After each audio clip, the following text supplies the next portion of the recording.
Hi, my name is Fatin. I am a ClairVoyance member and I'm also a Banner student here in IIUM.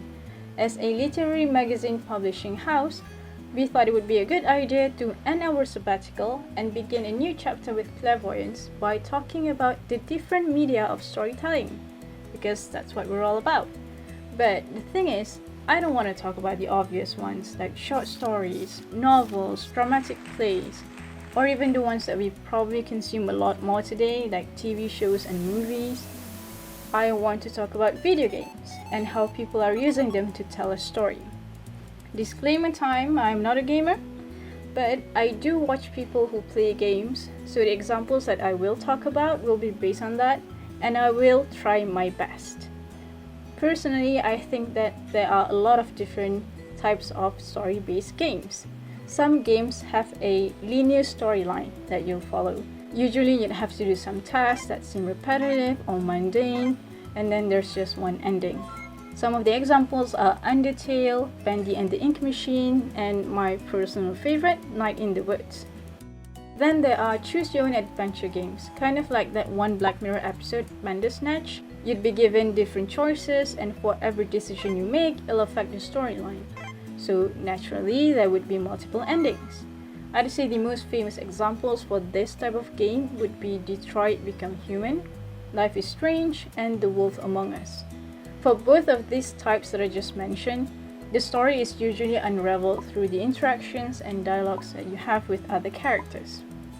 Even the games that don't necessarily have dialogues between their characters still have their own lore. Some of the examples that I think fit into this category are Five Nights at Freddy's and Little Nightmares. You can probably find a bunch of game theory videos on them. Then last but not least, there are also games that don't inherently have a storyline, but the players create one through role-playing, usually in front of a live audience during a live stream. The only games that I know people role-play in are Grand Theft Auto 5 and Minecraft. All that being said, I think there's one game that is amazing at storytelling. It's called Stories Untold. Massive spoiler alert, by the way. It is a horror game and there are 4 episodes. The first 3 episodes have their own storylines and characters, and you have to complete certain tasks to finish them. And then in the 4th episode, it is revealed that everything is actually connected, and those previous storylines are distorted memories. Honestly, I'm not doing this game justice. Just the visuals and the sound design alone are amazing. And I think my favorite episode is the first one, The House Abandoned. Like, the amount of details they managed to include into a single scene, unreal. Even though it is a video game, watching everything unfold truly feels like watching a movie. In fact, it kind of reminds me of the movie Fractured from 2019.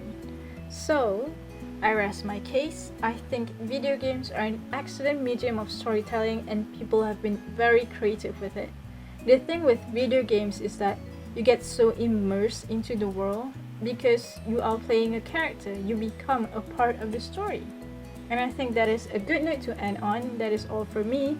I hope that you get something out of this and maybe even challenge yourself to be more creative in your storytelling. Tell us what you think in the comment section, like this video, subscribe to ClairVoyance, and you can find all of our socials in the description box. Thank you for watching and bye-bye!